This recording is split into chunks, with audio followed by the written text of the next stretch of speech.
Bien, buenos días a todos y todas. Bienvenidos al Coloquio Internacional sobre Derecho de Huelga y Normativa de la Organización Internacional del Trabajo, organizado en conjunto con la Escuela de Derecho y el Instituto de Investigación Jurídica. Para que tengan un poco en cuenta la dinámica de hoy, cada uno de nuestros panelistas, exponentes, van a hacer una intervención de alrededor de 20 minutos. Y luego habrá un espacio para o bien una segunda ronda de comentarios que quieran hacer los panelistas o espacio también para preguntas que deseen realizar. Bien, en el orden que teníamos propuesto, vamos a iniciar con la intervención del profesor César Carvalho, quien es doctor en Derecho por la Universidad Católica Andrés Bello, profesor de la misma facultad, jefe del Departamento de Derecho Social de la Escuela de Derecho, individuo de número de la Academia de Ciencias Políticas y Sociales de Venezuela y director del Instituto de Investigaciones Jurídicas de la Universidad Católica. Pueden iniciar, ya se va a compartir la pantalla. Perfecto. Bueno, bienvenido, bienvenida al Instituto de Investigaciones Jurídicas. Es un privilegio estar hoy con Carlos Ernesto Molina, el querido amigo y admirado jurista colombiano, y el profesor Humberto Villamil, que fue mi profesor y además hemos trabajado y publicado durante muchísimos años para tocar este tema de la normativa OIT y el derecho de huelga. A mí me corresponde brindar una suerte de preámbulo, de introducción, que le permita luego a los panelistas siguientes entrar en el fondo de lo que es el diferendo, el litigio que se ha instalado en las entrañas de la OIT a propósito del derecho de huelga, y voy a hacerlo en particular a partir de dos coordenadas. Obviamente dos coordenadas que quiero dejar como trazos para ese debate ulterior. El primero de ellos tiene que ver con enfatizar que el derecho de huelga es considerado un derecho humano, y segundo, que por lo menos en el ámbito iberoamericano también es considerado un derecho fundamental, lo cual tendrá como consecuencia, lo importante más allá de la retórica, tendrá como consecuencia una tutela, una protección más esmerada, más enfática o acentuada. Y luego de ello pasaré entonces a la segunda coordenada, que tiene que ver ahora con las normas y la doctrina de la OIT en materia de huelga. Es decir, qué normas expresa o implícitamente consagran la huelga y cómo a partir de ese segundo elemento implícito los órganos de control de la Organización Internacional del Trabajo, en particular el Comité de Libertad Sindical y la Comisión de Expertos en la aplicación de convenios y recomendaciones, que son instancias que controlan la aplicación de las normas que se adoptan en la OIT, han venido fijando, han venido estableciendo cuáles son los contenidos esenciales y el alcance del derecho de huelga. Inmediatamente después le pasaré el uso de la palabra al doctor Molina. Bien, empiezo con lo primero y lo hago de la manera para atender al tiempo. ¿Puede afirmarse que la huelga es un derecho humano? Sí. Podríamos debatir ontológicamente durante muchísimo tiempo. Claro, cuando digo ontológicamente digo qué son los derechos humanos, y una vez delimitado lo que son los derechos humanos, determinar si la huelga encaja en esa definición. Pero como ese debate ontológico puede ser complejo, permitan utilizar una segunda vía, que es una vía más sencilla, que es la vía consensual. Esto es, vamos a revisar los instrumentos internacionales más importantes sobre derechos humanos y vamos a ver si en el catálogo de derechos que consagran está la huelga. Si eso es así, podremos decir, en la ciencia jurídica actual, la huelga es derecho humano en tanto reconocido por instrumentos especializados sobre la materia. Y este es el caso. Comienzo, como debemos comenzar cuando hablamos de América Latina, por la Carta de la Organización de Estados Americanos en 1948, el primer instrumento sobre derechos humanos que se adopta en Bogotá en 1948, y allí, en el artículo 45C, expresamente se consagra la huelga al lado de la negociación colectiva y a propósito del derecho de asociación sindical. Por lo cual es muy importante este elemento topográfico de ubicación. Se reconoce el derecho de sindicalización a los trabajadores rurales y urbanos, incluyendo la negociación colectiva y la huelga. Por lo cual muestra una suerte de trabazón, de vínculo, sí, si quieren lo mismo por allá y al final se recoge, ¿sí? De vínculo o trabazón con la idea del derecho de asociación sindical. En segundo lugar, la Carta Internacional Americana de Garantías Sociales del mismo año también consagra a texto expreso el derecho de huelga en su artículo 27. Ya a nivel internacional, es decir, a nivel global, el Pacto Internacional de Derechos Económicos, Sociales y Culturales también inserta el derecho de huelga en el artículo 8.1.d. Y volviendo a este lado del Atlántico, cuando hablamos del sistema interamericano de derechos humanos, vamos a ver que aparece también en el protocolo de San Salvador del año 88, aparece la garantía del derecho de huelga y termino esta mirada desde América Latina y global, señalando que también se ha entendido que la Convención Americana sobre Derechos Humanos consagra la huelga. No lo hace a texto expreso, pero la jurisprudencia de la Corte Interamericana de Derechos Humanos así lo ha venido señalando. La doctrina jurisprudencia de la Corte Interamericana ha venido señalando allí en la Convención Americana, aunque no esté a texto expreso, debe entenderse incorporada a la huelga. Lo ha hecho básicamente en dos oportunidades. En la opinión consultiva, perdón, la opinión consultiva 27 del 5 de mayo del 2021, y allí recogiendo lo que va a ser el centro de atención de este coloquio, de esta charla, recogiendo la doctrina de la OIT, dijo, la huelga es indisociable del derecho de sindicalización y la libertad sindical. Y a la libertad sindical le ha llegado, ya con criterios anteriores, por vía de la idea del derecho de asociación con fines laborales. De manera que haya una tradición, una larga tradición jurisprudencial de la Corte Interamericana, donde a partir del derecho de asociación con fines laborales se alcanza la libertad sindical y luego en la opinión consultiva se dice y esa libertad sindical es indisociable del derecho de huelga.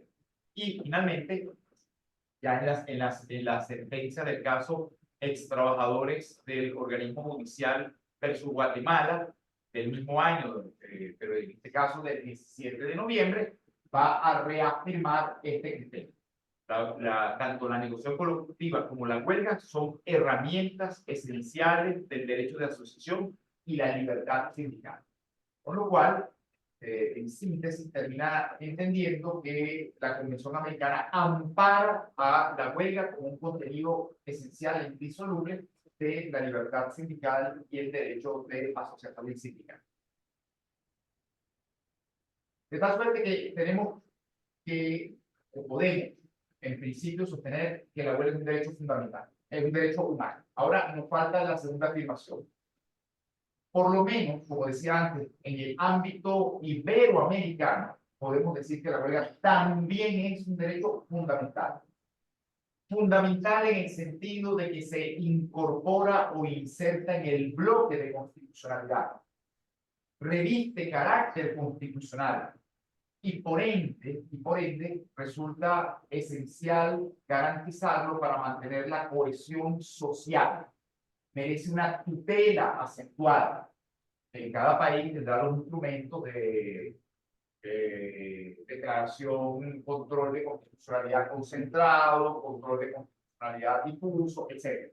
Pero lo importante es que si miramos las constituciones iberoamericanas, en todas, prácticamente todas, aparece la huelga. No es una excepción, me refiero al caso de Colombia, por la presencia del doctor Molina, ni tampoco es una excepción el caso venezolano, que en el artículo 97, al texto expreso se señala, se reconoce el derecho de huelga a trabajadores tanto del sector privado como del sector público, eso sí, en los términos que establezca la ley. Y hay entonces una revisión a la ley para que, respetando el núcleo esencial de la huelga, pueda regular su ejercicio. En el caso de Colombia, también aparece prevista el derecho de huelga en el artículo 56, solo se excluye a los servicios públicos esenciales. Se reconoce el derecho de huelga, salvo los servicios públicos esenciales. Por lo cual, el campo de debate se va a colocar precisamente en qué se va a entender por servicios públicos esenciales de la mirada constitucional.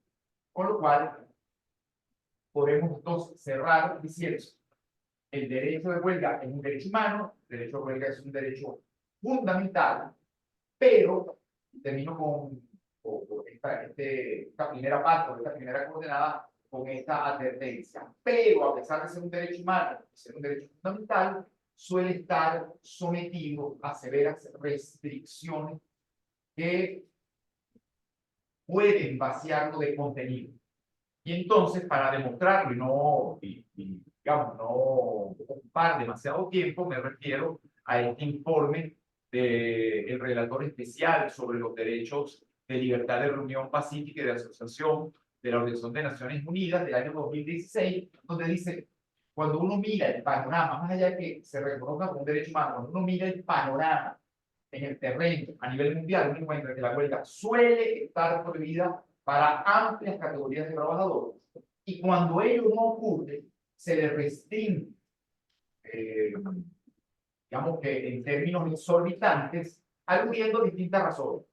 Lucha contra el terrorismo, necesidad de garantizar la estabilidad interna, evitar crisis económicas o crisis nacionales, etc. Por lo cual es, en suma, un derecho humano, un derecho fundamental, pero un derecho también bajo asedio de normas o prácticas restrictivas. Esa es la primera coordenada que quería compartir con ustedes y paso de los minutos que me restan a la segunda, que es ahora ya dar pasos sobre la OIT, su normativa y su doctrina en materia de huelga. Comienzo con lo primero, la normativa de la OIT. Si uno se pregunta, ¿cuál es la normativa oitiana en materia de huelga? Uno se va a topar con la siguiente realidad. No existe ningún instrumento normativo, sea un convenio, sea una recomendación de la OIT, que aborde como tópico central el derecho de huelga.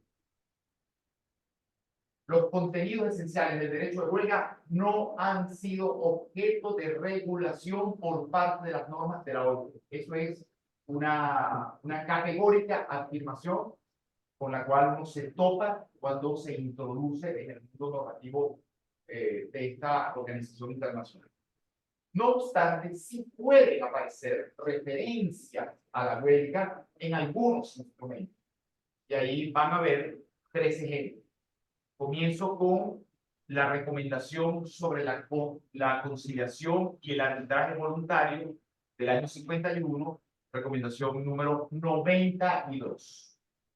Entonces tenemos una recomendación sobre conciliación y arbitrajes que refiere a la huelga y lo hace en 2 sentidos.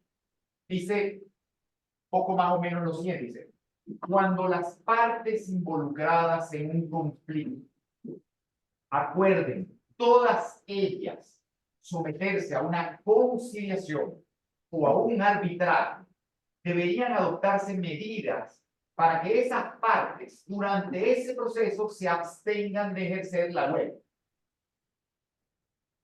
Lo que busca la recomendación es, si ya hay un mecanismo de impulsión de la autocomposición o la heterocomposición, deberían los actores abstenerse de un mecanismo coercitivo como es la huelga o en los lugares donde se permite el paro patronal o local. Y cierra esa recomendación diciendo, las normas de esta recomendación en ningún caso podrán ser interpretadas en menoscabo de la huelga. Una norma garantista, uno podría decir, bajo el principio de progresividad, o como le leí alguna vez a nuestro maestro Valdo Mantero, de sobrepujamiento del derecho de huelga, ¿no? Es decir, este instrumento no puede atentar, no puede ser aplicado ni interpretado en contra de el derecho de huelga. Un segundo instrumento normativo es el Convenio sobre la Abolición del Trabajo Forzoso, el Convenio 105 del año 1955, donde se señala que no puede imponerse como una pena el trabajo forzoso u obligatorio por haber participado en una huelga. Fíjense que si una norma internacional tiene que decir eso, es porque a más de un país se le ocurrió castigar por trabajo forzoso a los huelguistas. Porque toda norma deja huella de una anécdota traumática. Tal suerte que la CICI lo que tiene que quedar es que la huelga llegó a ser prohibida, proscrita y sancionada incluso por trabajo forzoso. Y finalmente, ya más cercano a nosotros, la recomendación sobre las agencias de empleo privado, número 188, del año 1977.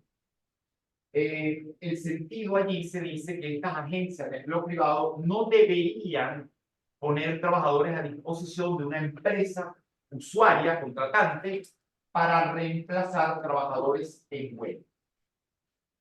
Para dejarlo claro, lo que está diciendo es, mire, si en su país funcionan empresas, que aquí en Venezuela llamamos en algún momento empresas de trabajo temporal, empresas que ceden trabajadores para que se incorporen en la empresa de otro a prestar servicio temporal, transitorio. Esa contratación de trabajadores para incorporar a su empresa no puede tener por finalidad sustituir a trabajadores huelguistas, porque eso es lo que se llama una práctica de esquiroláctica. Sustituir a trabajadores huelguistas para que la huelga no produzca efecto, por lo cual se termina vaciando de contenido al derecho humano fundamental del huelga. De tal manera que estas son esta es la primera realidad con la que nos topamos. No hay instrumento específico, hay algunas menciones en algunas normas, en algunos instrumentos normativos, como acabo de decir. Termino entonces. Y esto ha silenciado el tema de la huelga en la OIT. La respuesta es no. Hay una profusa doctrina sobre la huelga desarrollada por los órganos de control de la OIT que han permitido vislumbrar, determinar, trazar los componentes esenciales de la huelga. ¿Y cómo lo han hecho? ¿De dónde ha derivado? Y este es el origen del conflicto, del litigio, del diferendo que estamos estudiando el día de hoy. Vamos a escuchar de seguida a los profesores Molina y Villatín. Esta doctrina ha derivado, y ese es su corazón, el primer párrafo. Apenas voy a referir 10 aspectos muy brevemente. Ya se me está agotando el tiempo. Pero el corazón de toda esta disputa es el primero que ustedes ven allí.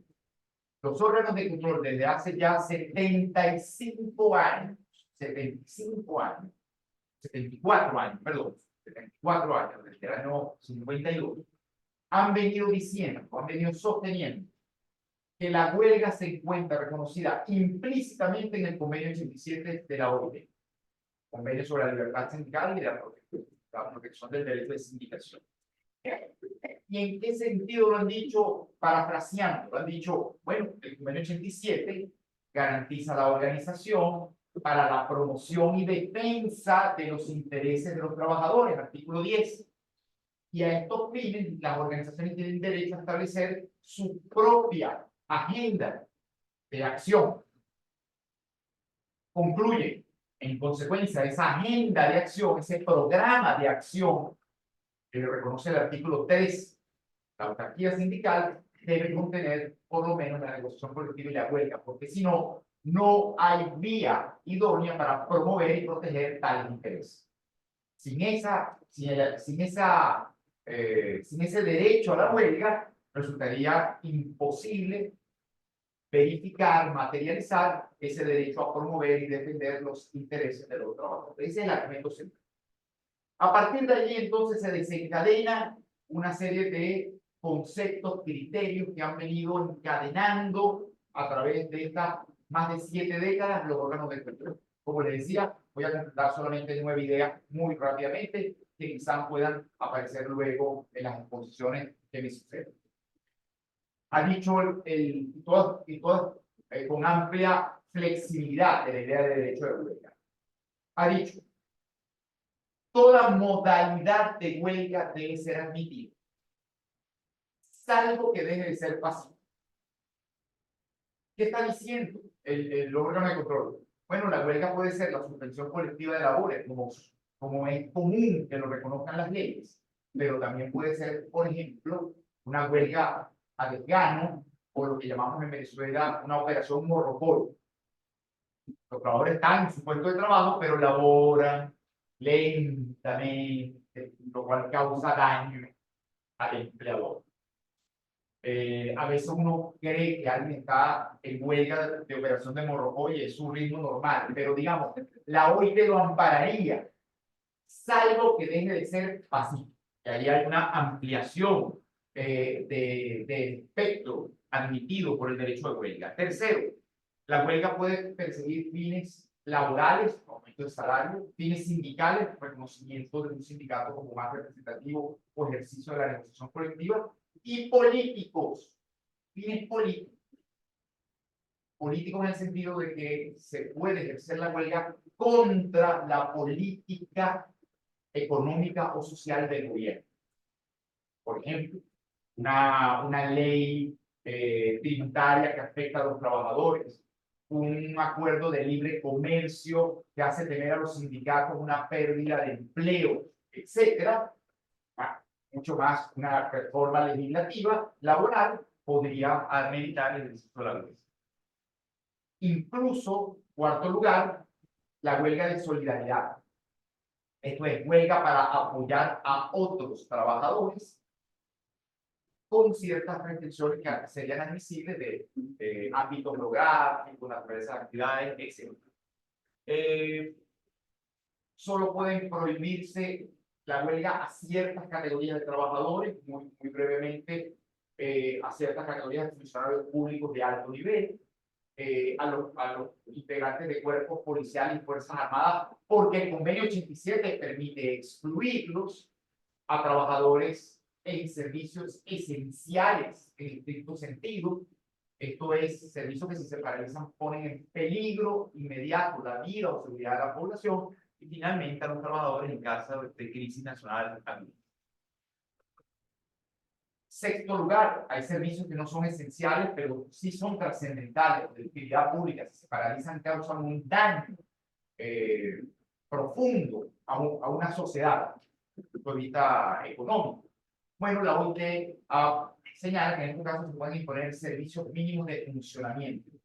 Es decir, se permite la huelga, pero algunos trabajadores tienen que seguir ejecutando actividades para que ese daño causado a la colectividad no sea exorbitante.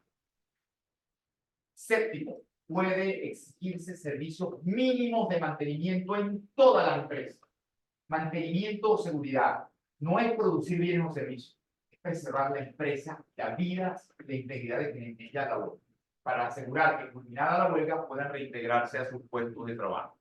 Octavo, si se prohíbe la huelga, deben otorgarse algunas medidas compensatorias para esos trabajadores privados del ejercicio de huelga para que puedan proteger sus intereses. Noveno, la legislación interna puede establecer condiciones para el ejercicio de la huelga, pero esas condiciones tienen que ser razonables. No puede, con esa excusa, restringirse severamente la huelga hasta tal punto de que no produzca efecto o vaciarlo de contenido esencial. Por ejemplo, preaviso, es una típica restricción. En Venezuela hay un preaviso de 120 horas. Nadie puede ir a la huelga antes de dar un aviso de 120 horas.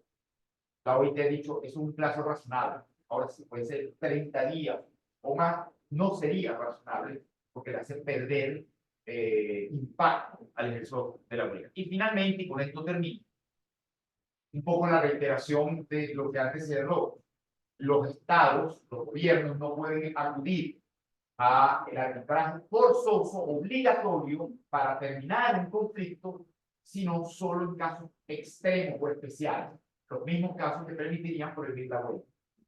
Servicios esenciales a priori, casos de crisis nacional aguda, trabajadores a los que se les prohíbe la huelga. Entonces, en caso de conflicto, podría haber un arbitraje forzoso que lo resuelva. Con esto termino, y lo que quería coordinar es dejar servido un preámbulo que permita ahora sí entrar a explicar, justificar y criticar lo que es el diferente interno en la OIT a propósito de esto que he tratado de retratar en un poco. Gracias, profe, por la introducción. Ahora, el profe Molina tiene permiso para compartir pantalla con usted. Les presento al doctor Carlos Ernesto Molina. Él es doctor en Derecho, especialista en normas internacionales del trabajo, ex magistrado y actual juez de la Sala de Casación Laboral de la Corte Suprema de Justicia de Colombia, profesor en varias universidades de ese país y miembro de la Academia Iberoamericana de Derecho del Trabajo y la Seguridad Social. Profe, cuando usted puede iniciar.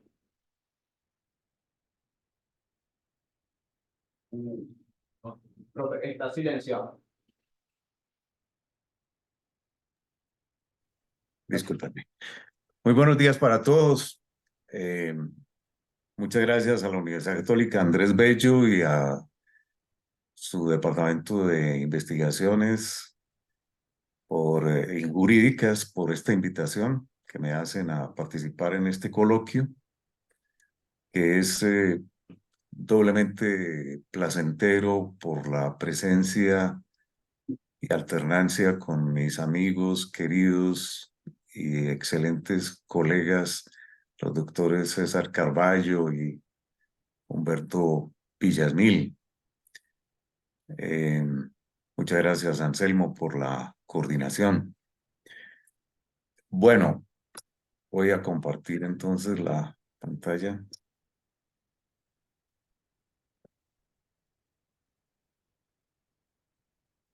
¿Se ve la presentación? Sí, perfectamente. Muy bien. El tema entonces es la huelga en la normativa de la OIT y específicamente me referiré en la última parte de mi intervención a la opinión consultiva que se ha solicitado por parte de la OIT a la Corte Internacional de Justicia sobre si existe o no el derecho de huelga en su normativa. Un primer punto que el profesor Carballo ha expresado y expuesto de manera magistral es si está consagrada la huelga como derecho en el ámbito internacional, en el derecho internacional del trabajo. Específicamente, y como bien lo decía el profesor Carballo, el derecho de huelga no aparece expresamente consagrado en ningún convenio o recomendación de la OIT, expresamente. Sin embargo, hay algunas alusiones tangenciales hacia ella que el profesor Carballo enumeró muy bien. Por ejemplo, el convenio 105, las recomendaciones 92 y 188, pero son alusiones tangenciales. Hay que decir, y también reiterando lo que acaba de mencionar el profesor Carballo, en otros instrumentos internacionales sí está expresamente consagrado el derecho de huelga. Él describió muy bien cuáles son esos instrumentos. Yo los voy a resumir acá: la Carta de la OEA, artículo 45, el Protocolo de San Salvador, artículo 8, numeral 1, literal B, Carta de los Derechos Fundamentales de la Unión Europea, artículo 28, Carta Social Europea, artículo 6, numeral 4, y el Pacto Internacional de Derechos Económicos, Sociales y Culturales, artículo 8 D, además de los otros que mencionó el profesor Carballo.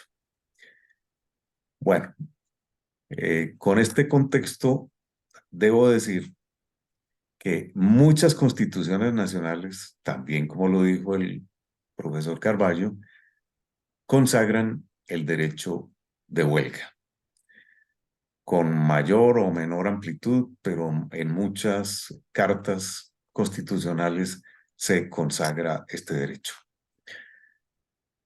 Voy a hablar resumidamente de cuál es el debate sobre el derecho de huelga en el seno de la Organización Internacional del Trabajo.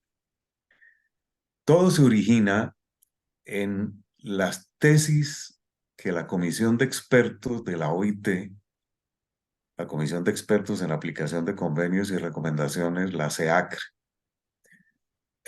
ha expuesto durante largos años, y la postura contradictoria que a esa tesis de la Comisión de Expertos esgrime los empleadores.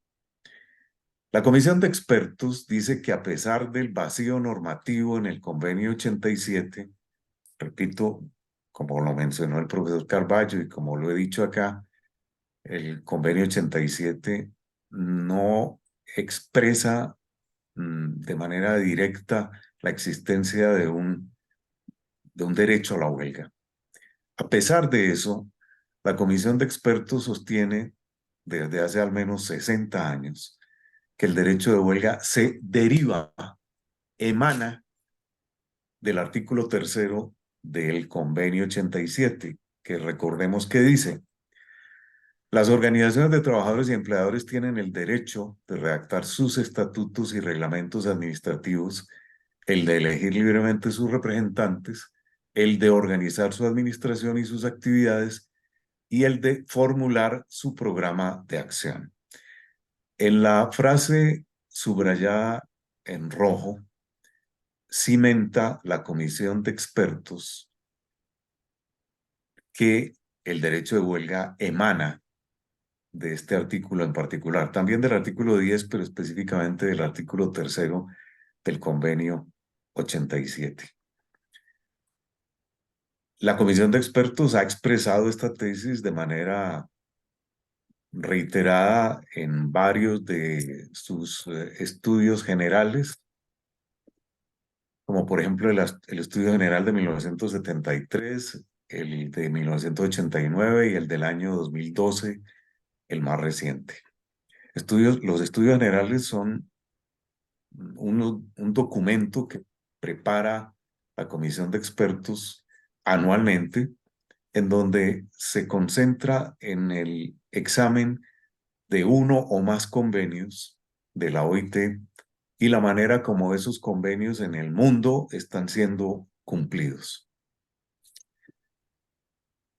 Esta postura de la Comisión de Expertos se basa, sin lugar a dudas, según se deriva de lo que ella misma expresa, en una doctrina que es muy usual, llamemos así, en el mundo constitucional de hoy, que se llama la doctrina del derecho viviente.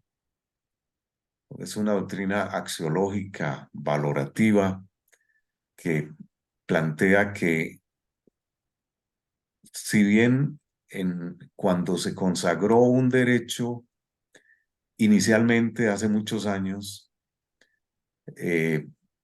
quizás no se expresó, no se concretó en aquella ocasión, con el transcurrir del tiempo, con el transcurrir histórico, ese derecho puede aparecer de manera expresa y derivarse de ese texto preliminar que no directamente lo contemplaba.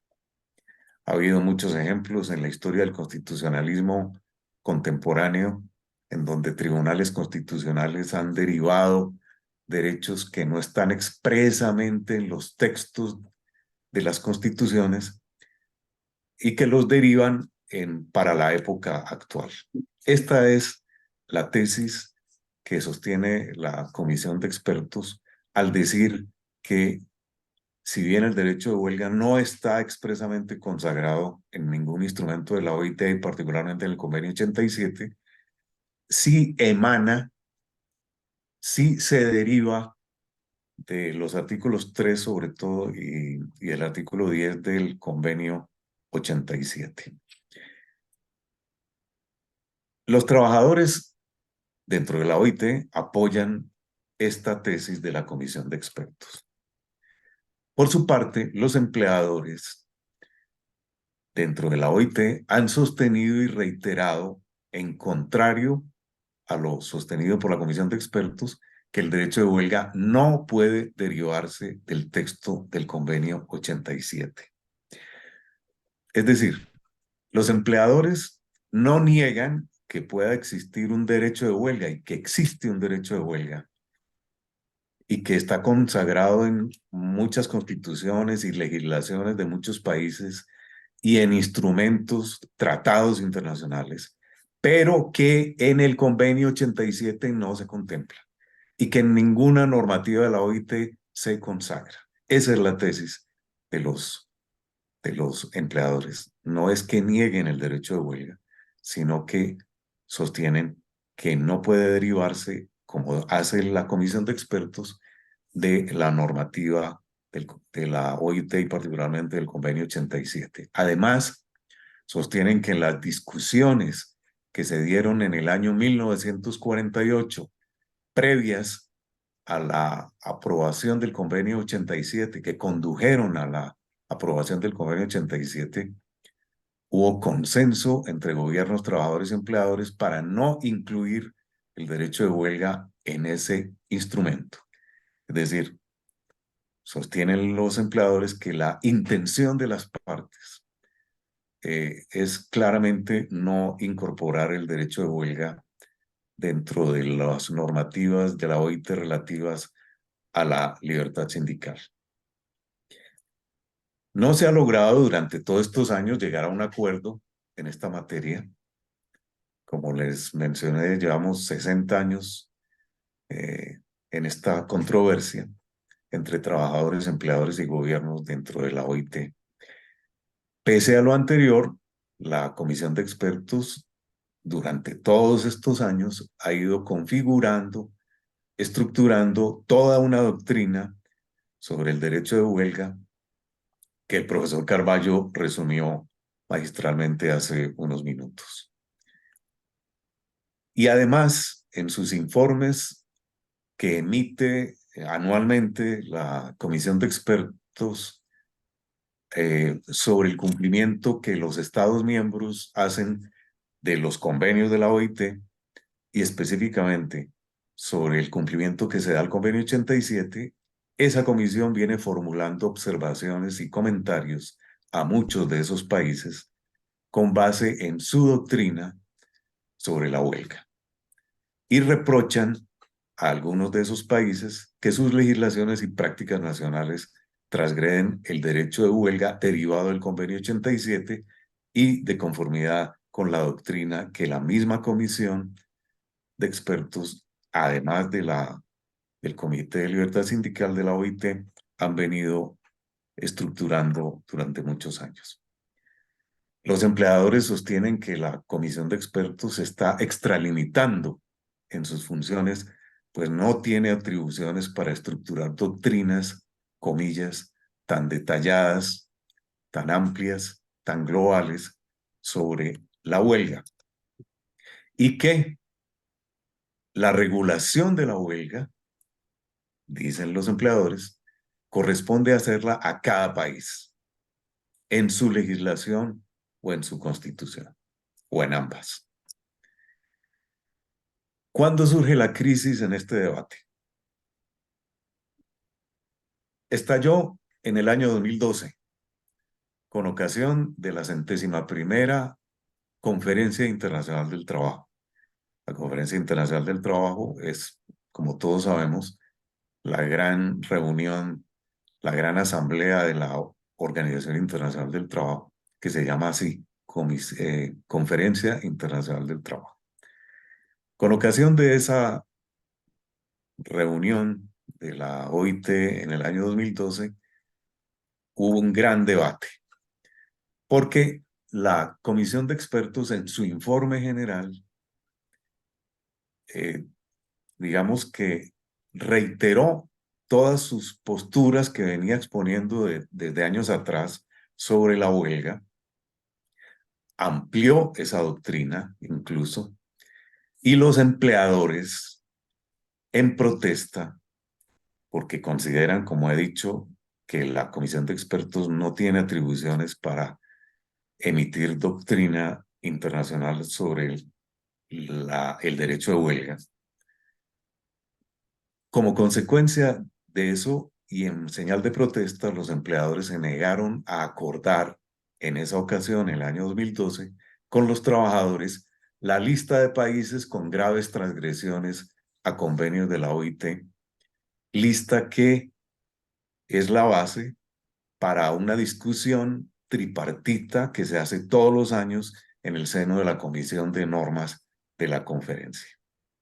Esta situación nunca se había presentado en la historia de la OIT y ese año la Comisión de Normas, por primera vez, repito, en su historia, no hizo examen de los casos más críticos de transgresiones a los convenios de la OIT.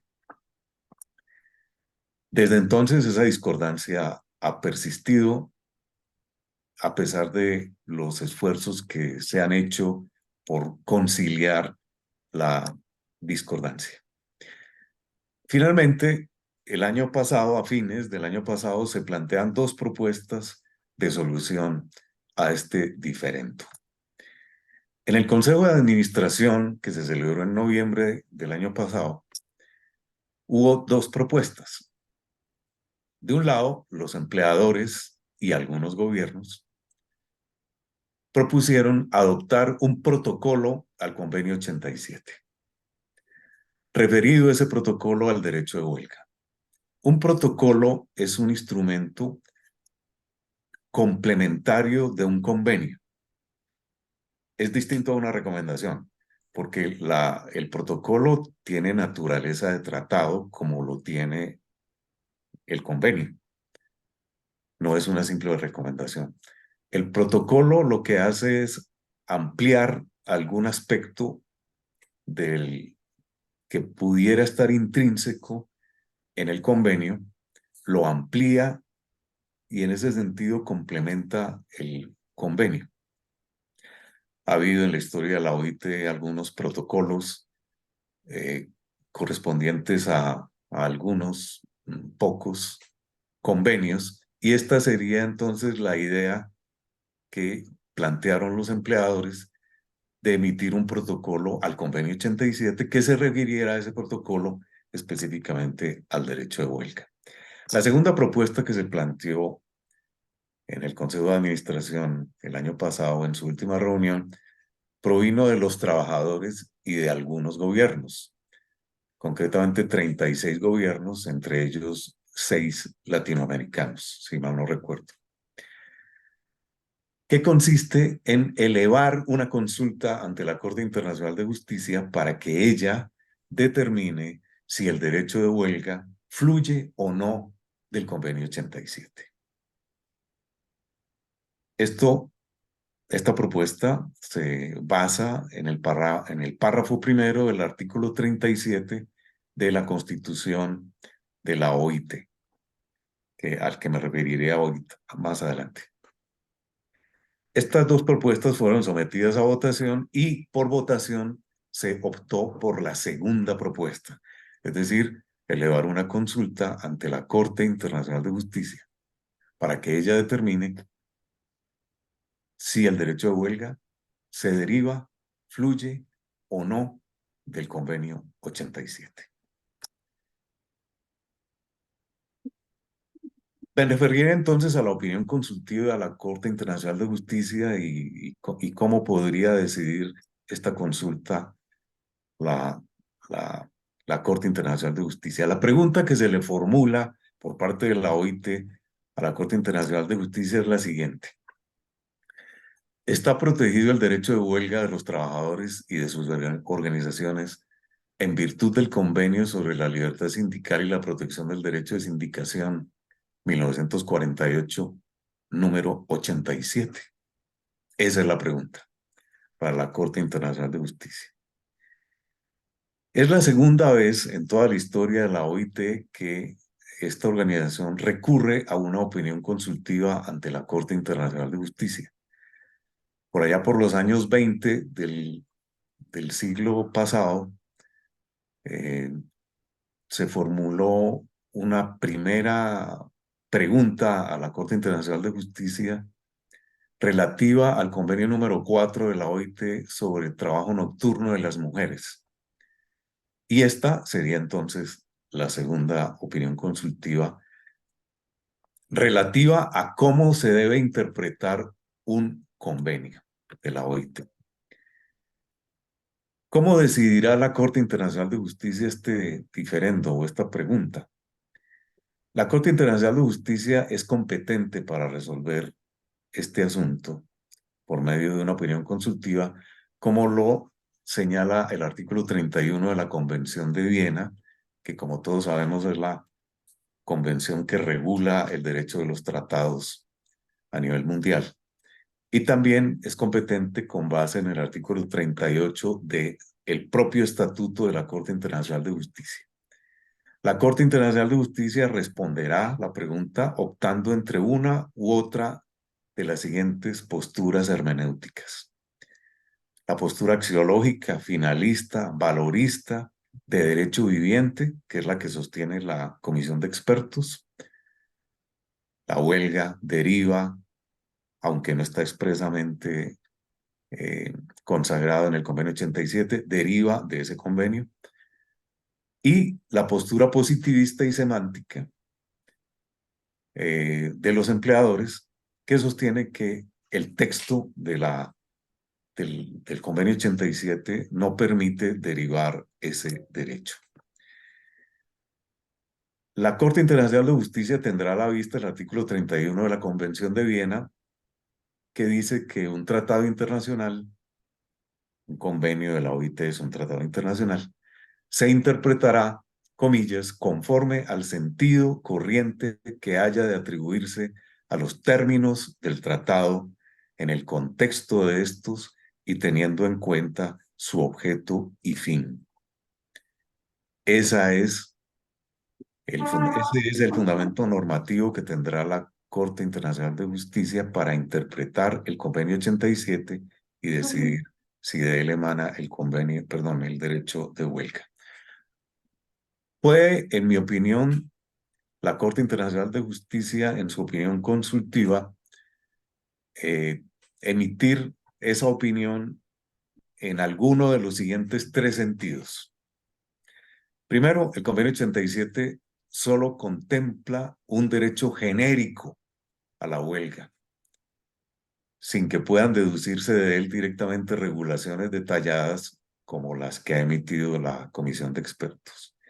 Si ese fuera el dictamen de la Corte Internacional de Justicia, se impondría, a mi juicio, la necesidad de emitir posteriormente un protocolo complementario del convenio 87 que le permitiera a la Comisión de Expertos continuar profiriendo doctrina sobre el derecho de huelga basado en ese protocolo. Un segundo sentido sería que además de consagrar un derecho genérico a la huelga, pueden derivarse directamente del convenio 87 directrices específicas sobre la huelga sin necesidad de expedir un instrumento complementario o protocolo. En este caso, la comisión de expertos podría continuar emitiendo directrices sobre la huelga sin ningún problema. Y un tercer sentido que podría emitir esta opinión consultiva a la Corte Internacional de Justicia es que el derecho de huelga no es en ningún caso corolario o derivación o emanación del convenio 87. O sea, que dicho convenio tiene un vacío normativo en la materia y que la única manera de llenar ese vacío sería a través de instrumentos al respecto. En tal caso, la OIT no podría seguir ejerciendo controles sobre los países miembros en lo atinente al derecho de huelga, legislación y prácticas. Y para poder hacerlo, sería necesaria la expedición de un convenio específico que consagrara y regulara el derecho de huelga. Estas son, a mi juicio, las tres posibilidades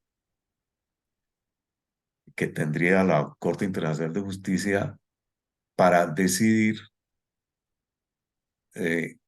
su opinión consultiva que le ha formulado la Organización Internacional del Trabajo.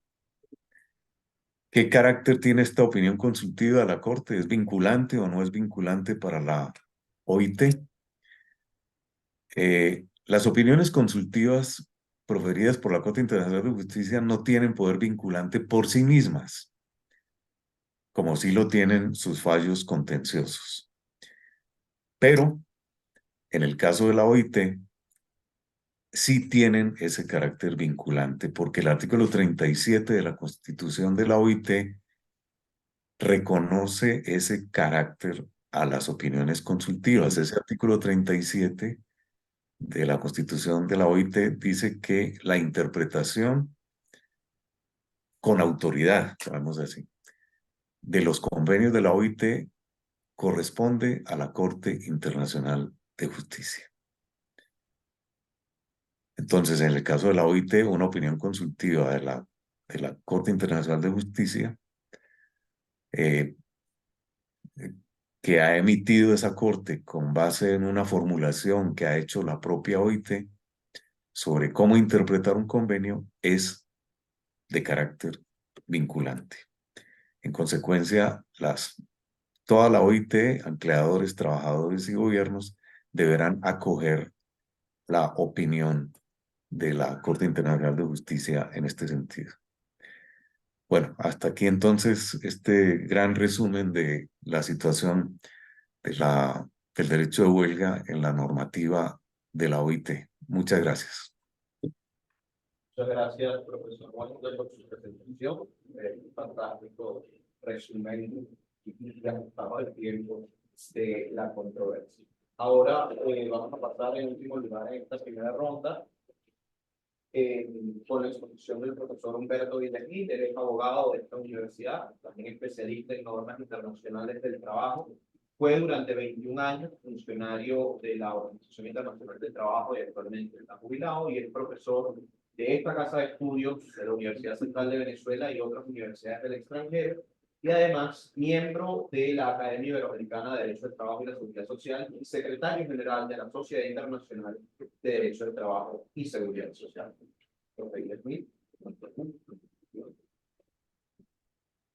Bueno, muchas gracias, querido Sergio.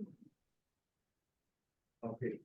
Está corriendo el minutero, pero que como típico era el personaje que se llama el timekeeper. Agradecer al profesor Carvalho de haberme invitado a esta sala, que luego rindo homenaje a un gran jurista y un gran venezolano, el profesor Raúl Pérez Castro. Y lo quiero agradecer como cabista por esa huella que entrega a las generaciones actuales en cultura, que vendrán a esta sala y habrá muchos debates que enaltecen muy particularmente a nuestro instituto y de luego mandar un abrazo a Carlos Ernesto Molina, con mi afecto de siempre, y decir que bueno, lamento mucho el tiempo que tenemos sin ver. Bueno, lo único bueno de todo esto, que la próxima vez en Bogotá nos cierren el café diciendo que ya está bien, pero no está tanto y volvamos al día siguiente. Pero posiblemente muchas de las cosas que yo vaya a decir ya se han dicho. Debe darle otra orientación. Muchas gracias, Pedro, por estar aquí presente. Estar de nosotros regresados. Y es probable que de la orientación que yo le dé a los padres, cuando que ya se están creando, la deducir alguna opinión de mi parte, de luego, pero yo estoy muy lejos de poder influir en lo que va a ser la decisión de esta opinión consultiva. Bueno, vamos con la primera. El director general Guy Ryder identificó esto que se ha ya planteado como la crisis del año 12. Permítame un chisme personal. pero yo todavía leía a mis alumnos que el chisme es una categoría epidemiológica, no es un estadístico, entonces no otra parte para que sea. Yo fui testigo directo de esa crisis del año 12, porque estamos en Ginebra, gabinete de nota, asistente del presidente de la conferencia de ese año, después el doctor Rafael Albuquerque de Cali. Bueno, entre las cosas que yo tenía que hacer era prepararle un discurso que como presidente de la conferencia le iba a dirigir a la Comisión de Normas.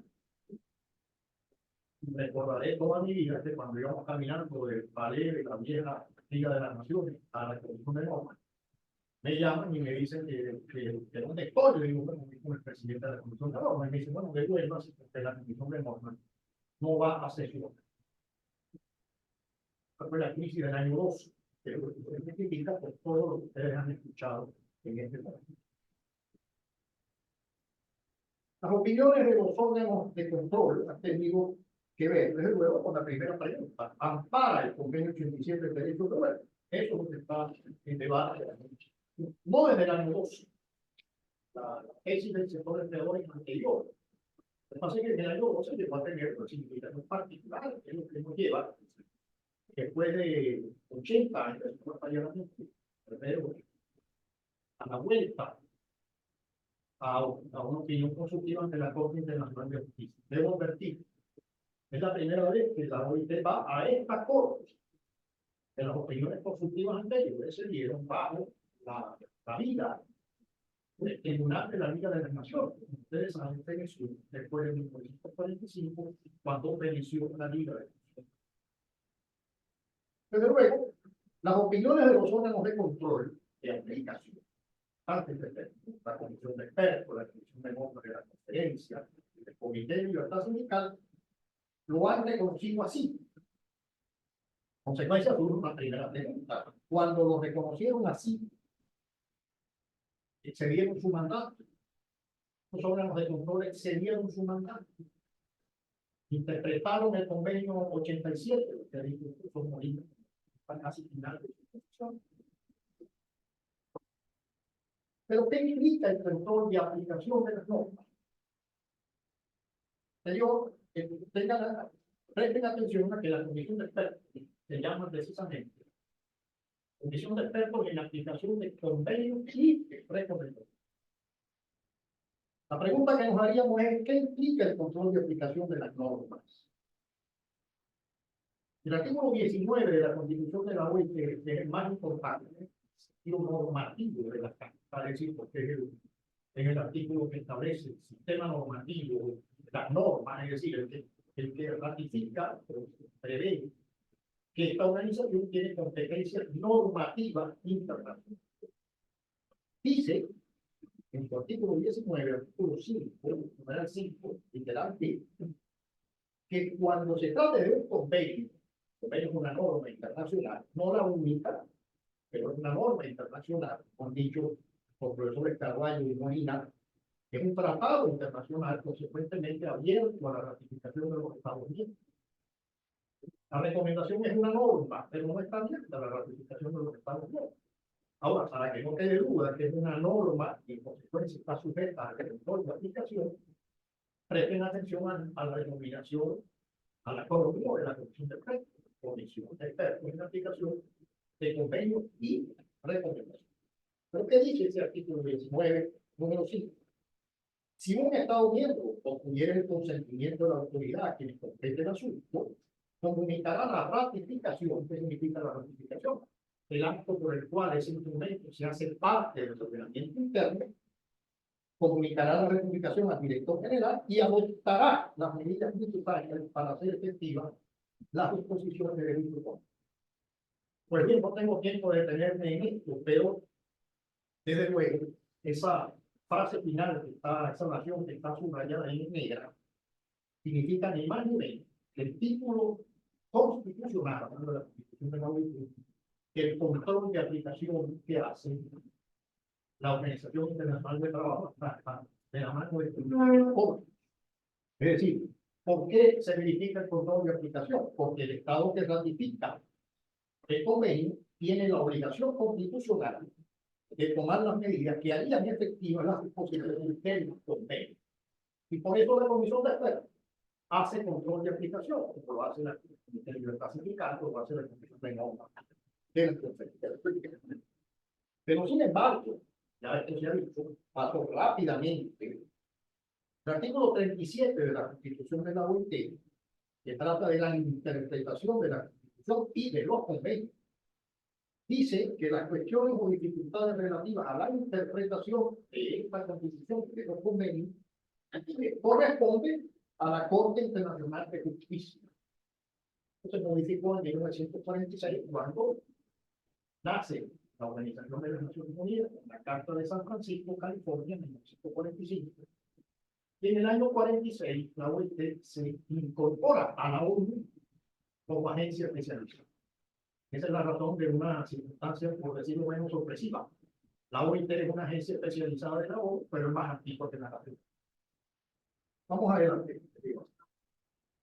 Se ha dicho ya que a lo largo del tiempo, y esto ha sido recurrente, una doctrina consistente, la Comisión de Expertos, en un estudio general clásico, que se cita recurrentemente por razones obvias, un estudio general de 1944 sobre la libertad sindical, dice que la expresión actividad y programa de acción que está en el convenio 87, artículo 13, solo tendría sentido en relación con lo dispuesto en el artículo 10 del convenio 87.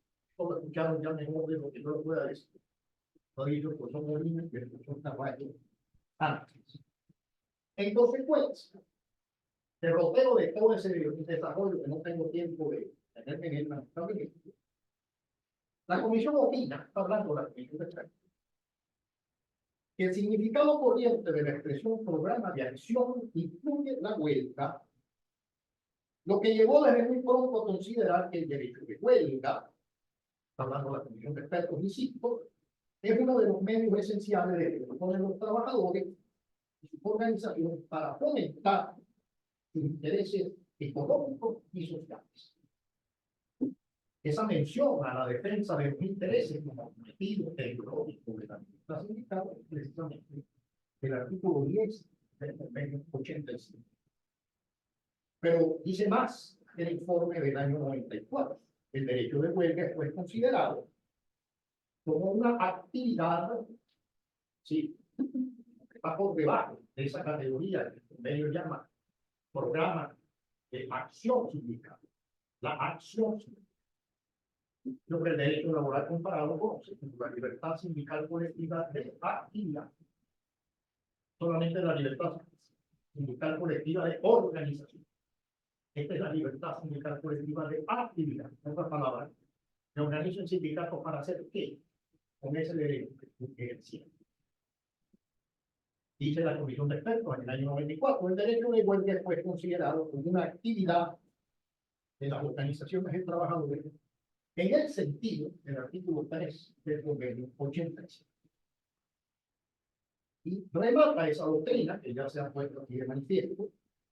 La Comisión confirma su posición de principio, según la cual el derecho de huelga es un corolario indisociable del derecho de sindicación protegido por el convenio 87. Por eso lo dicen los profesores, con toda la razón del mundo, que esto ha sido una doctrina recurrente, consistente, que ahora está, digamos así, como bajo el foco subyúdice de la Corte Internacional de Justicia. Pero el estudio general del año 2002, un estudio muy importante de la Comisión de Expertos, es el primer estudio general sobre los convenios fundamentales, una categoría que había surgido en el caso de la historia de la OIT, de una declaración del año 91 que se llama Principios y Derechos Fundamentales en el Trabajo. En el año 2012, el estudio de la Comisión de Expertos se ocupó de los convenios fundamentales, por lo tanto, tenía que ocuparse también de los convenios fundamentales relativos a la libertad sindical, 87 y 91. Y ahí volvió sobre el tema de la siguiente manera. Ante la ausencia de una disposición específica en el convenio 87, es sobre la base, esencialmente, se ha dicho ya, del artículo 3 de ese convenio, que consagra el derecho de las organizaciones de trabajadores a organizar sus actividades, formular su programa de acción, y del artículo 10, donde se indica que el objetivo de estas organizaciones es la defensa de los intereses de los trabajadores, que se desarrollaron progresivamente, hablando de la Comisión de expertos, cierto número de principios relacionados con el derecho de huelga, pues actualmente lo enumera. Algo más, la próxima slide. Esta posición de los órganos de control en favor del reconocimiento y protección del derecho de huelga ha sido objeto, ya lo decía la Comisión de expertos, en el año 2012, el año de la crisis, de crítica del grupo de los empleadores en la Comisión de Aplicación de Normas de la Conferencia Internacional del Trabajo. Esto es lo que nos lleva, efectivamente, a el contencioso que se va a dirimir por decisión del Consejo de Administración ante la Corte Internacional de Justicia. Desde luego lleva razón el profesor Molina cuando dice que la Corte tendrá que basarse, quiera o no, en una interpretación del texto del convenio 87 de la Convención de Viena sobre el derecho de los trabajadores. Efectivamente, el sector empleador ha insistido de manera muy consistente en que lo que justifica su posición de la principal son los trabajos preparatorios del convenio 87. No cabe duda, los trabajos preparatorios es un método de interpretación de los convenios, de los tratados, según la Convención de Viena sobre el derecho de los tratados. Eso no está en discusión. Lo que pasa es que los trabajos preparatorios tienen un método de interpretación complementario a la luz de la literatura, la literalidad del artículo 31 de la Convención de Viena sobre el derecho de los tratados. ¿Cuál es el primer método de interpretación? Acaba de decir el profesor Molina. No por casualidad, por topografía de la norma, diría el profesor Carvalho, parece el primero. La regla general de interpretación coloca en primer lugar que un tratado deberá interpretarse de buena fe, conforme al uso o tiempo y sentido que hayan de atribuirse a los términos del tratado en el contexto de estos, y lo más importante para este servidor, teniendo en cuenta su objeto y fin. En otras palabras, aquí se perfila el carácter o la interpretación teleológica del tratado como el principal elemento de interpretación del instrumento, de este servidor de ustedes. Bueno, para los efectos de la interpretación, etcétera, etcétera, etcétera, la interpretación de un tratado, el contexto comprenderá el preámbulo, etcétera, etcétera. Vamos a la otra rama. Junto con el contexto habrá de tenerse en cuenta todo acuerdo ulterior de las partes, toda práctica ulterior de las partes. Esto da lugar a un principio muy importante en el derecho internacional, sobre todo los derechos humanos. Desde luego, este convenio no es ajeno, ya se dijo, al hecho de que los tratados de derechos humanos evolucionan y que tenemos todo el derecho del mundo y además es pertinente. Que interpretemos los tratados a la luz de la modernidad y de la contemporaneidad que estamos viviendo. El caso más claro quizás sea el tema del trabajo forzoso. Usted lee el convenio 29, ¿verdad? Que la idea del trabajo forzoso en 1930 era acabar con la esclavitud de las colonias de las potencias europeas. Está muy bien. Pero si vemos el protocolo 2014 del convenio 29, reciente, 10 años ahora, el problema del protocolo 2014 es otra cosa. Son las nuevas formas de esclavitud, las nuevas formas de trata. Ese es el problema. Es decir, el tratado y el derecho a evolución. Pero a lo que vamos, que esto es fundamental, habrá medios de interpretación complementaria. En particular, primero, esos medios de interpretación, repito, complementarios. Los trabajos preparatorios del trabajo. Por eso es que aquí tendrá que entrar la Corte inexorablemente. ¿Le parece suficiente el sentido teleológico que indica el número 1 del artículo 31? ¿O le parece que no está tampoco suficientemente claro y le dará más jerarquía al convenio, al artículo 32 de la Convención de Viena sobre el derecho de los tratados y particularmente a los trabajos preparatorios? Pero ¿qué pasó después de 1987? Ya se ha dicho. hubo menciones a la huelga. A la huelga y al derecho de huelga, permítanme hacer esta matización, que no me parece menor. Efectivamente, el convenio 105 es un convenio fundamental. Ya le decía el profesor Carvalho, ese convenio lo derecho de la huelga, no puede ser motivo de trabajo forzoso. Convenio 105, ¿qué vino a hacer en relación a completar el viejo convenio 29? Establecer aquellas manifestaciones que pudieran dar lugar a trabajo forzoso y que el convenio tenía que prohibir, entre ellas, el participar en una huelga. Todo miembro de la organización que ratifica el convenio se obliga a suprimir y a no hacer uso de ninguna forma de trabajo forzoso como castigo por haber participado en huelgas. Por cierto, es una norma autoejecutiva, porque es propio además de los convenios fundamentales. Pero en la recomendación 92 que ya se mencionó antes, hay un matiz para este servidor. En la disposición general, que es una disposición de cierre, una norma de cierre hermenéutica, el número 7 dice: ninguna de las disposiciones de estas recomendaciones podrá interpretarse en modo alguno en menoscabo, es decir, en perjuicio del derecho de huelga. Aquí se califica la huelga. Se dice que la huelga es un derecho y se está diciendo como una norma.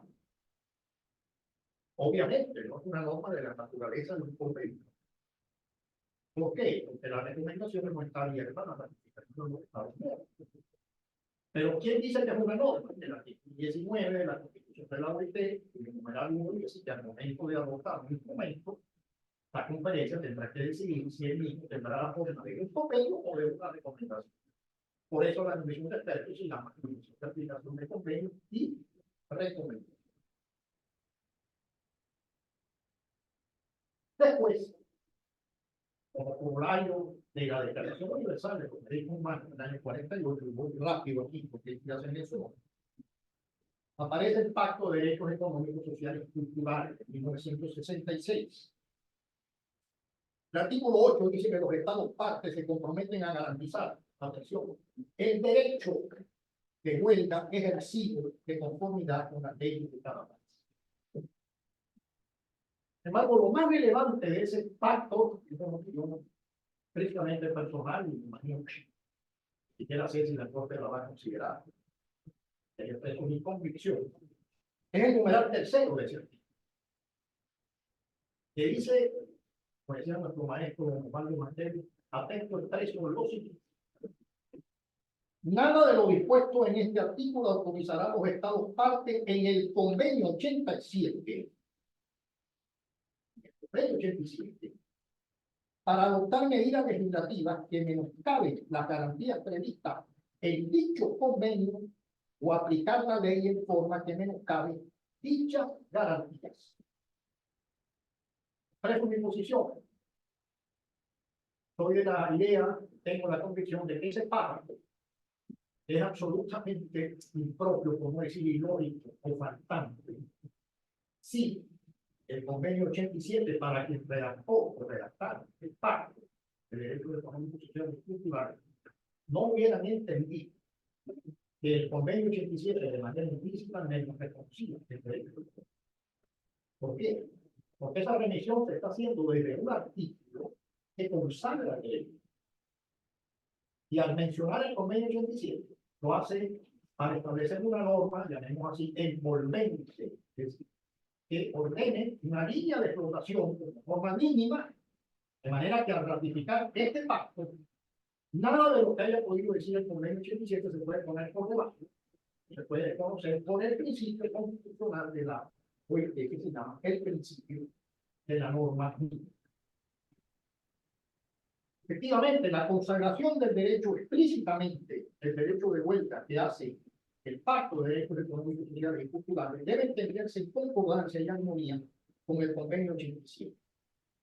En mi opinión, este pacto resultaría quizás ininteligible si no se hubiera entendido entonces, momento de redacción, que el convenio 87 había protegido antes al derecho de huelga. Evidentemente, la doctrina de los órganos de control es bastante anterior al año 66, junto con los demás contenidos de la libertad. Ya se me acabó el tiempo. A contrario sensu, la mención que se hace en el numeral tercero del pacto probablemente carecería de eficacia y sentido, pero además pudiera dar pie a una colisión por cuanto las normas se establecen, principio básico de la hermenéutica, para que surtan efectos en la vida del derecho. Vamos rapidísimamente, perdón, pero voy a tomar un minuto más. Efectivamente, en este debate ha tomado parte juristas de talla mundial como el doctor Alain Supiot. Y yo voy a terminar citándole, porque lo que yo voy a decir, el doctor Supiot lo diría mejor, con más autoridad que la mía, de manera que yo lo que hago es ponerme a caballo o en la línea de la saga de esa doctrina. ¿Qué dice el profesor Supiot? La conferencia que se entonces fue por la Universidad de Gonzalo. Dice, en el silencio de la convención, se ha dicho, se ha planteado ya, no podemos concluir que existe un reconocimiento del derecho de huelga y que tampoco está presente en los trabajos preparatorios. Por tanto, tal reconocimiento sería competencia exclusiva de la legislación nacional. Esta ha sido la posición de los respetados el sector empleador. Ahora, entra a tomar posición. El argumento basado en una supuesta violación de las reglas de interpretación de los tratados internacionales no resiste una lectura de las disposiciones de la Convención de Viena. La verdad es que yo lo leí de manera más matizada. Ese es un problema de la interpretación de nuestros queridos libros profesionales, que nos definen de la siguiente manera. La primera regla de interpretación es teleológica. El tratado debe interpretarse a la luz de su objeto y fin. Ese es el primer método de interpretación que tiene que, desde luego, justificar la decisión de la Corte. Vamos a la próxima. La Comisión de Expertos siempre ha respetado esta norma, particular mediante la aplicación del método teleológico, y se surgió, que reconoce el derecho de huelga, no amparado por el convenio 87, que se fundamenta, se ha dicho ya, en el número 3 del convenio, que dice literalmente que los trabajadores pueden formular su programa de acción. Penúltima slide. En una declaración del 2012, la Organización Internacional de Empleadores pidió a la conferencia que declarara que la Comisión de Expertos no tenía capacidad judicial y no era competente para interpretar las disposiciones de un convenio ni para decidir a favor de una interpretación en detrimento de otra, porque eso es creadora. ¿Por qué? Apoyo de los creadores, no estuvieron de acuerdo con ir a la Corte, esto llega a la Corte Internacional de Justicia. Permítanme en relación a esto fijar como posición, que no da tiempo de debatir, y lo hago más bien como pregunta. El control de aplicación puede prescindir de un elemento o de un paso interpretativo.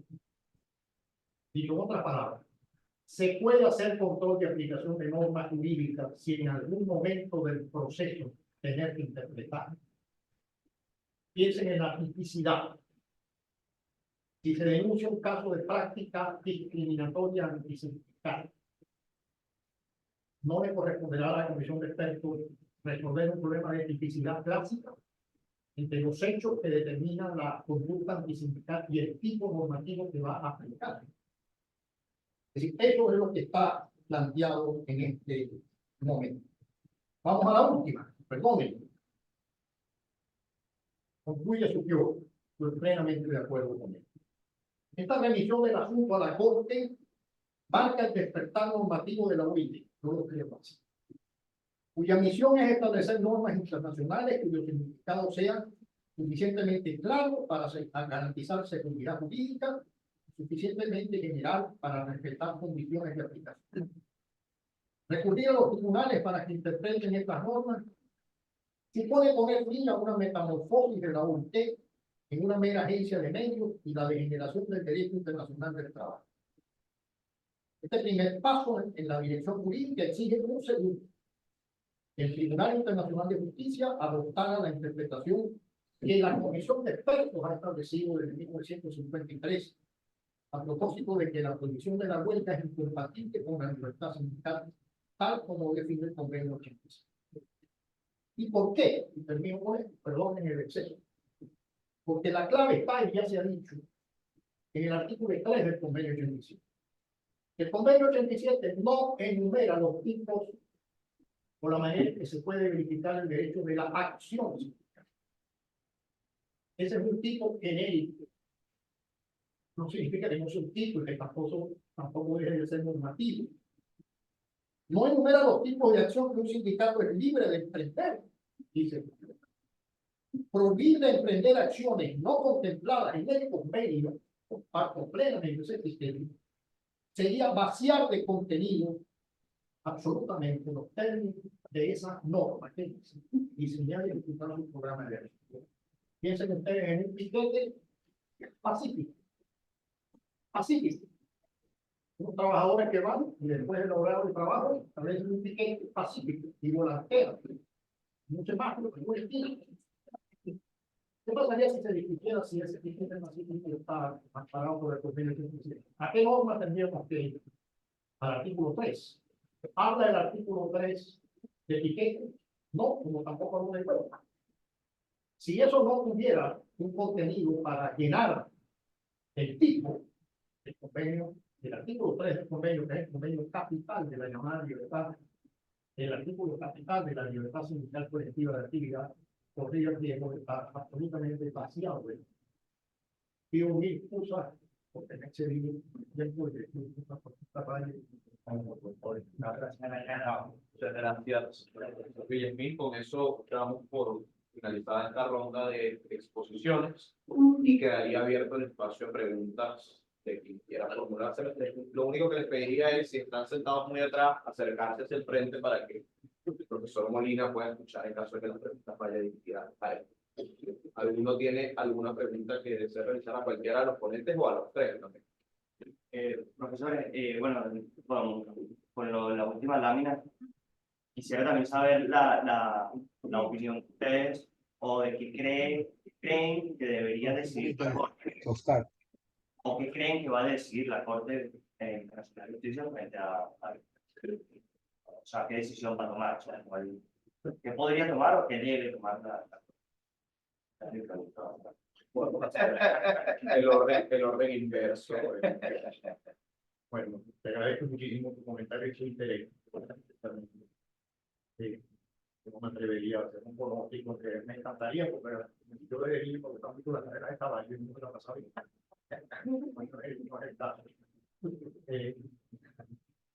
Lo que sí creo es que los vértices por donde tendría que moverse la opinión constructiva, modestamente creo que se plantea igual. Me sorprendería que el debate vaya por otro lado, porque el argumento central de los empleadores es conocido, la opinión de los trabajadores es conocido, parte de los gobiernos. Debe decirle algo más que no mencioné. En el año 2013, el anterior director general planteó al Consejo Administrativo llevar el caso a la Corte y no tuvo consenso. De manera que hubo un antecedente que no se presentó en el año 2013.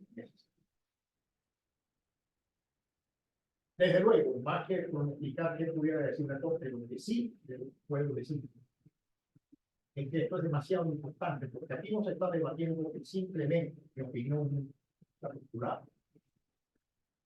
El convenio 87 y la huelga, es decir, el convenio para no la huelga. Claro que esa es la prueba de los procesos que lleva la Corte. Lo que se está debatiendo aquí, a fondo, es el mandato de la Comisión.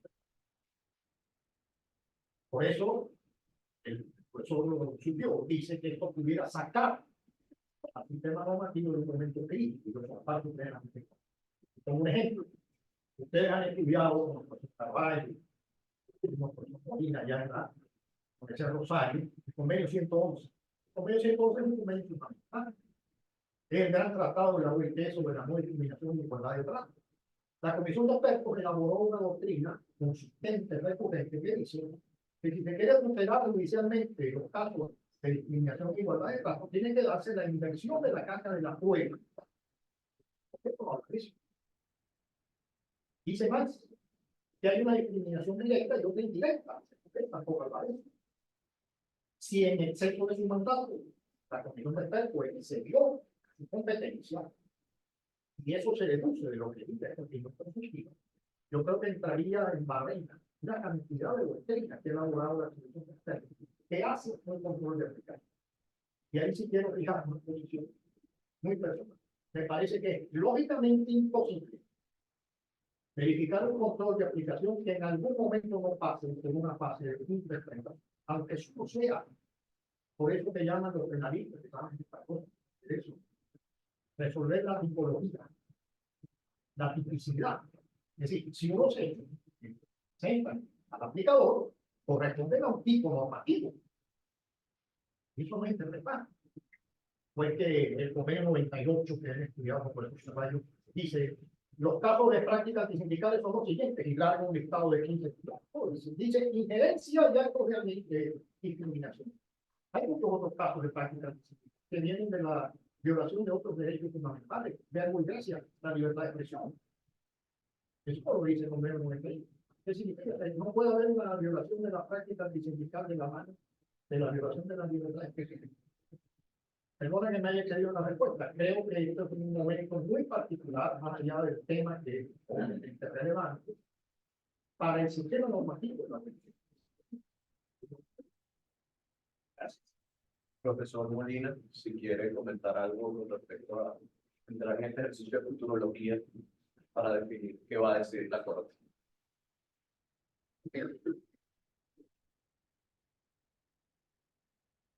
Profe, el micrófono de los audífonos no se oye, o sea, desconectándolos podemos escuchar. ¿Ahí me escuchan bien? Sí, correcto. Sí, ahora sí.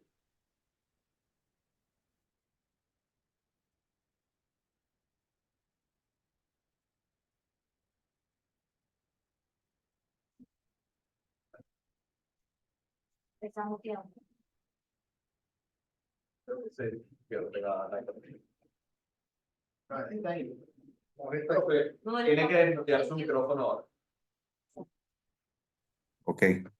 ¿Me escuchan ahí? Es muy difícil vaticinar, como dice Humberto, es muy difícil vaticinar cuál va a ser la decisión de la Corte Internacional de Justicia.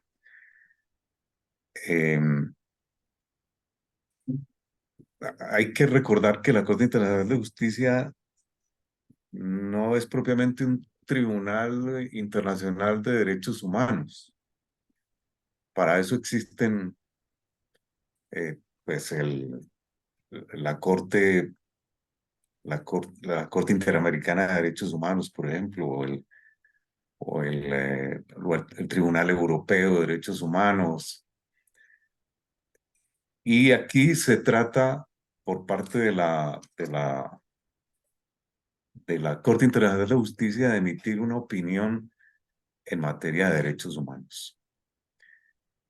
La Constitución de la OIT, cuando incorporó esta norma que comentábamos acerca de que la interpretación de los convenios o las desavenencias que se presenten en cuanto a la interpretación de los convenios las dilucidará la Corte Internacional de Justicia, pues fue una norma que se consagró en la primera mitad del siglo XX, cuando no existía el auge de los derechos humanos que se produjo después de la Segunda Guerra Mundial.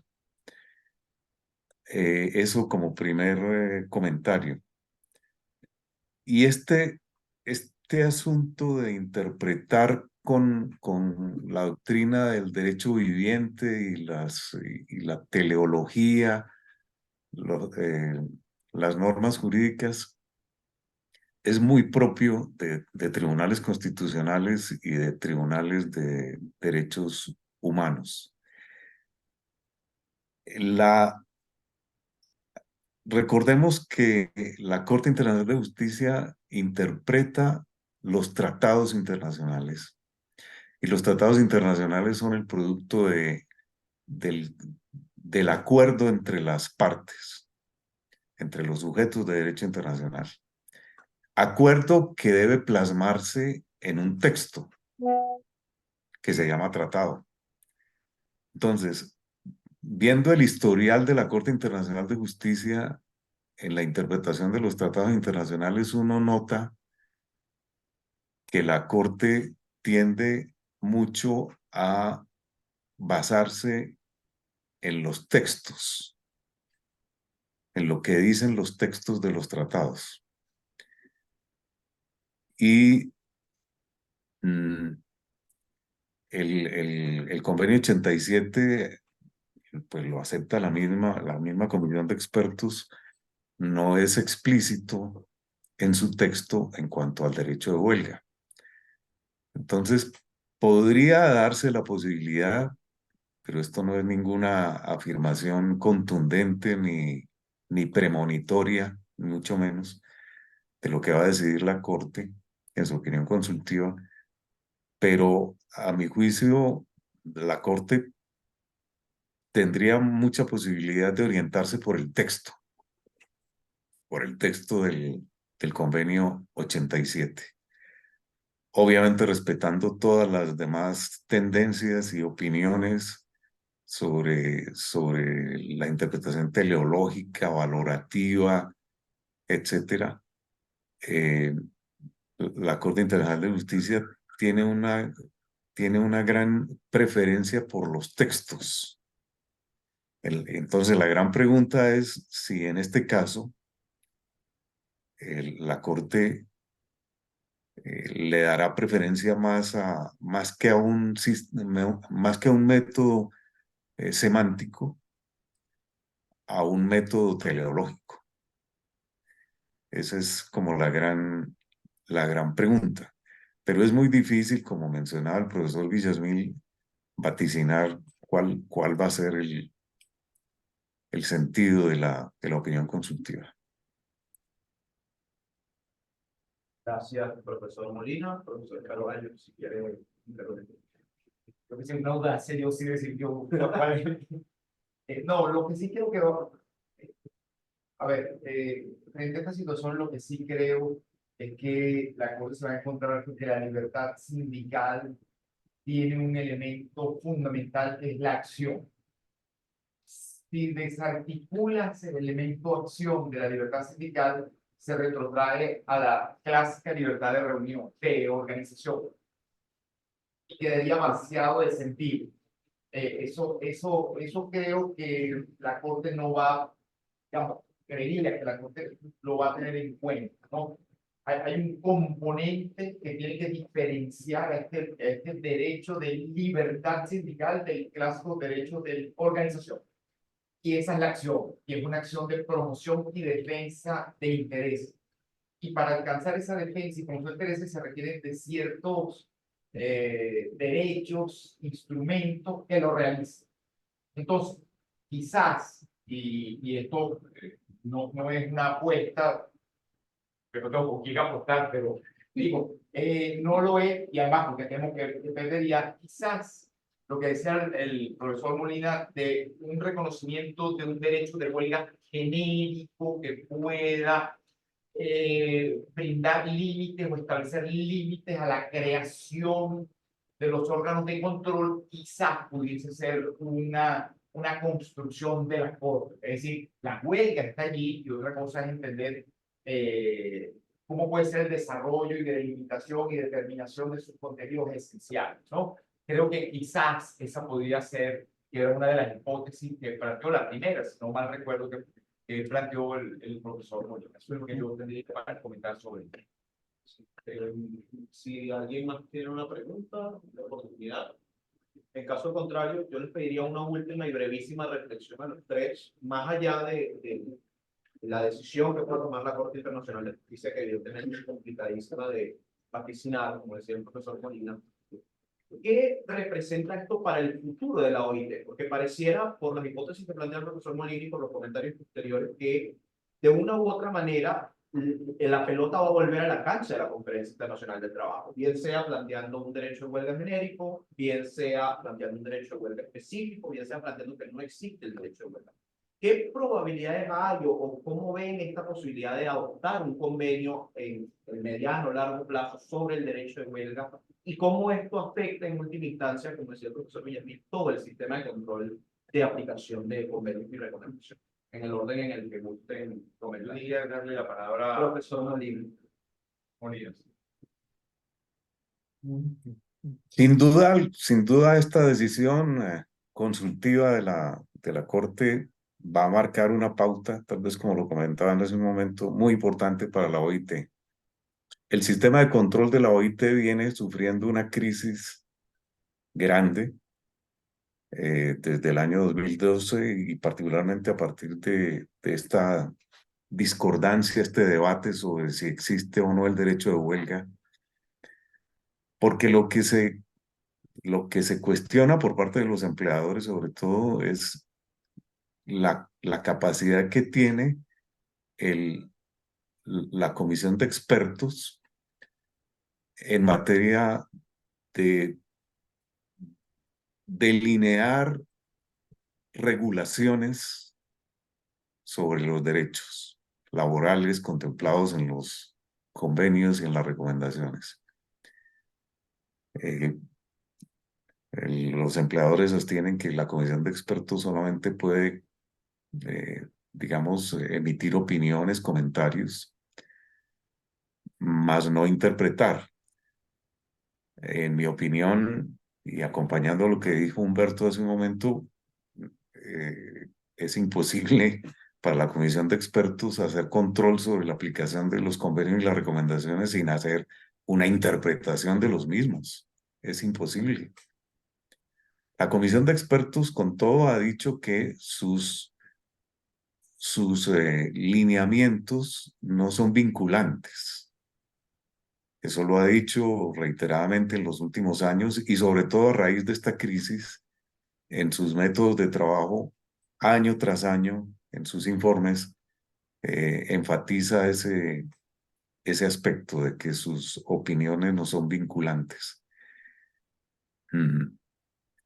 Pero en resumen, el planteamiento que haga la comisión, perdón, la Corte Internacional de Justicia va a ser vital para el futuro del sistema de control de la OIT que lleva estando en crisis desde hace varios años. Gracias, profesor Molina. Profesor Villamil. Muchísimas gracias por la reflexión y seguramente hace esta carrera y le agradezco que pueda concluir. Tres comentarios brevísimos que está dicho muy bien hacer.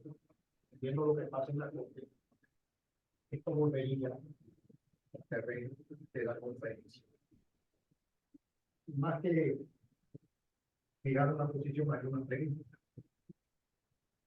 Convenios 87 y 98 respondieron a un vértice histórico, y no mente histórico, acaso independiente.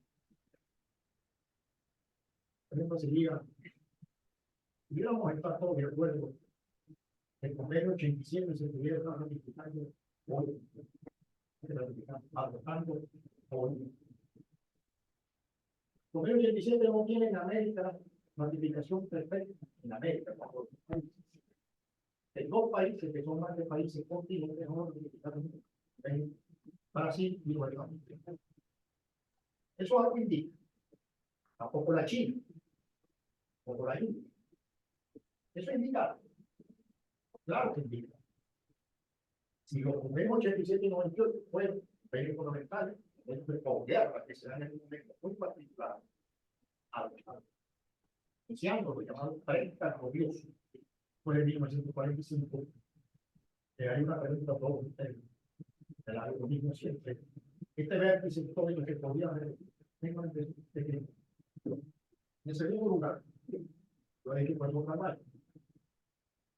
Lo único que yo pudiera pronosticar, por imperativo lógico y rigor básico, no digo temprano, magistrado. La Corte, entiendo lo que diga, no importa lo que diga, no podrá dejar de entrar a lo que para mí es el tema crucial de esa primera. cuál es el contenido y alcance de una norma. Que dice que los trabajadores pueden diseñar y ejecutar sus programas de acción. Eso que se llama la libertad sindical colectiva de actividad.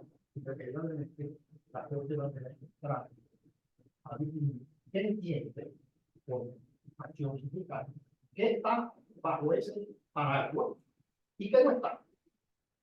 No está la huelga. Y entonces, ¿qué está si no está la huelga?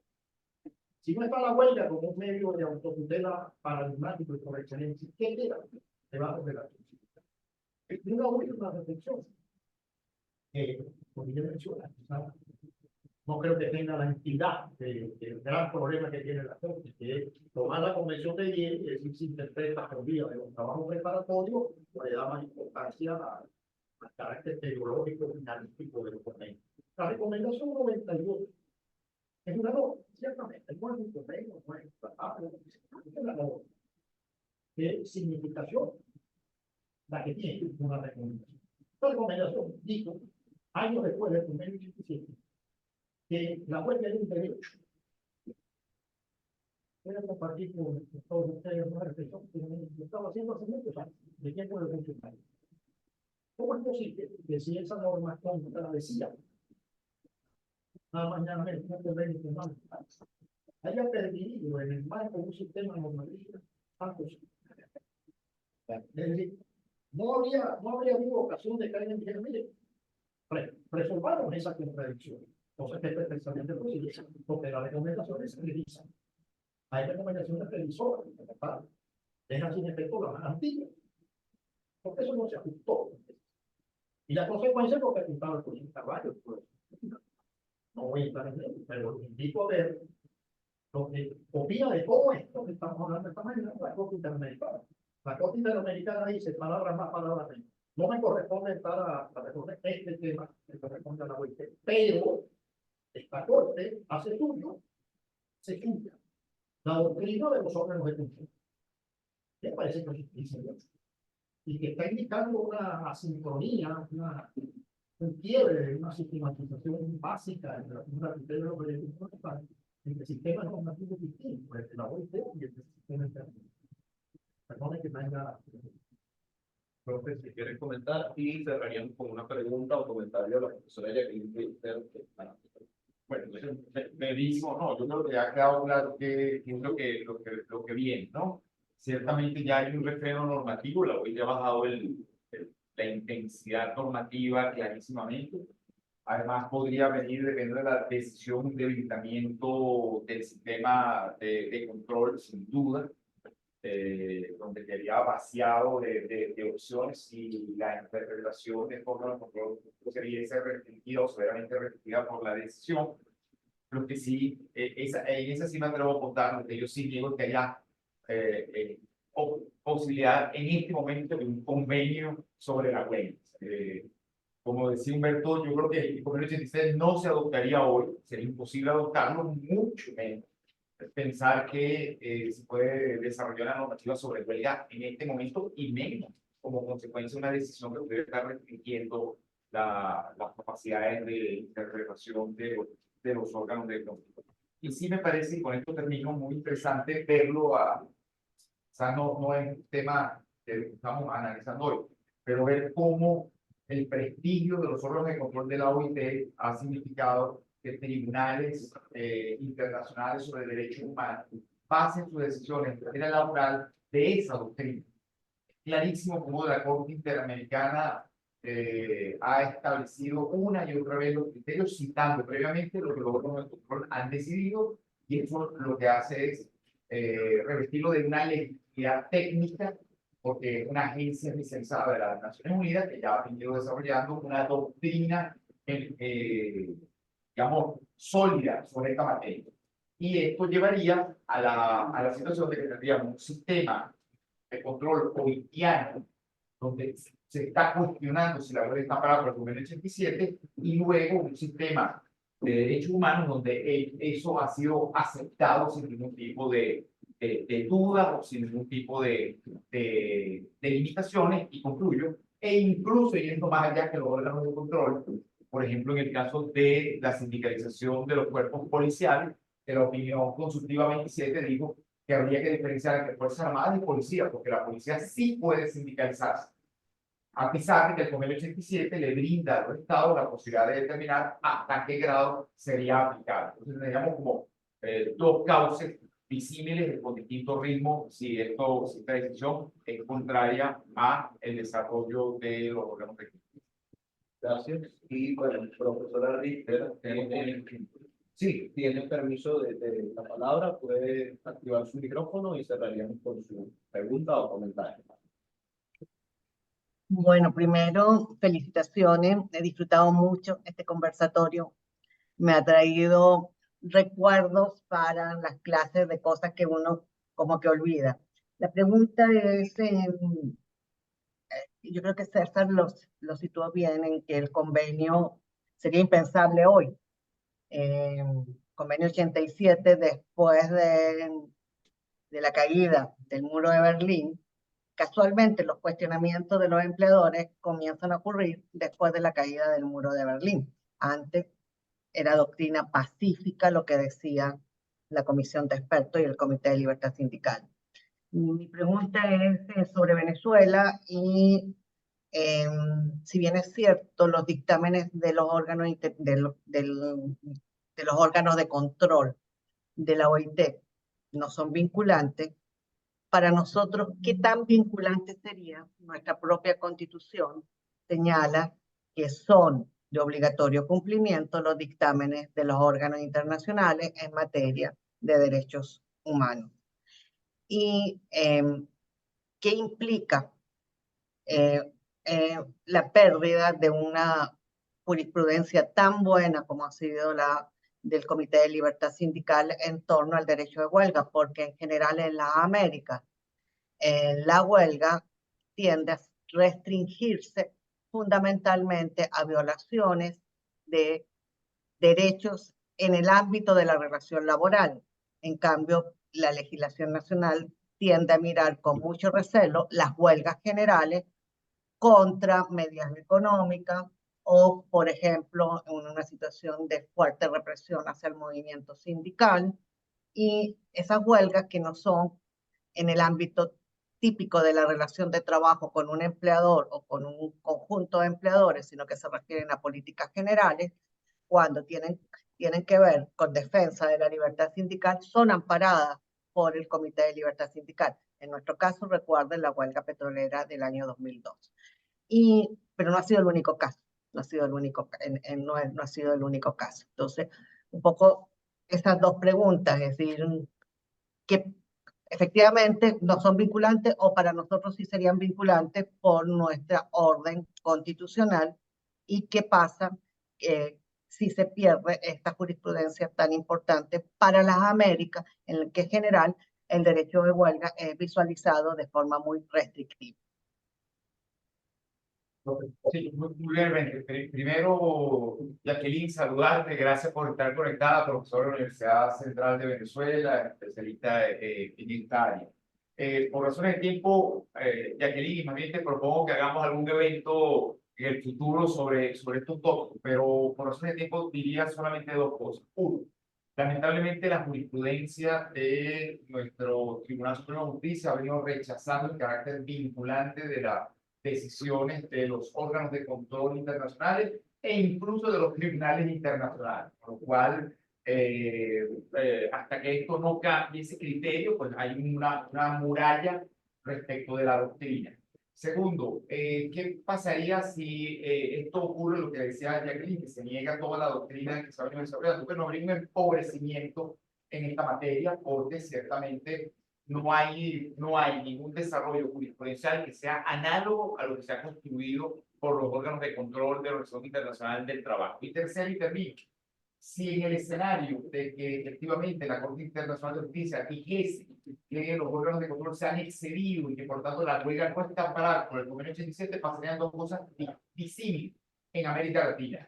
En algunos países simplemente no se cerraría la vía de desarrollo de esta materia, que sería ir admitiendo esa doctrina. Pero en otros prácticamente no ocurriría nada, no habría impacto, porque ya se habría judicializado, se habría integrado por vía de jurisprudencia esos criterios. caso colombiano es emblemático, donde hay un conjunto de sentencias que han venido haciendo suyo la doctrina de los órganos de control, incluso en materia de huelga, sobre los aspectos que he señalado. Entonces, en ese caso, aunque se desate esta restricción, en esos países ya existiría una jurisprudencia que le seguiría manteniendo. ¿No? Esos serán los comentarios que yo tendría que hacer. Sí, Y darte la palabra a Anselmo, ¿no? Para que concluya. sí, efectivamente, por virtud del tiempo, pues tenemos que dar por concluido el evento. Agradecer especialmente al profesor Molina, al profesor Villamil y Carvalho por Mucho gusto. y sus preguntas y sus respuestas, perdón. Gracias a los que estuvieron aquí presencialmente y a los que estuvieron virtual. Y esperamos vernos pronto de nuevo con este tema o con cualquier otro que surja. Gracias. Muchísimas gracias. Gracias, Carlos Hernández. Con mucho gusto.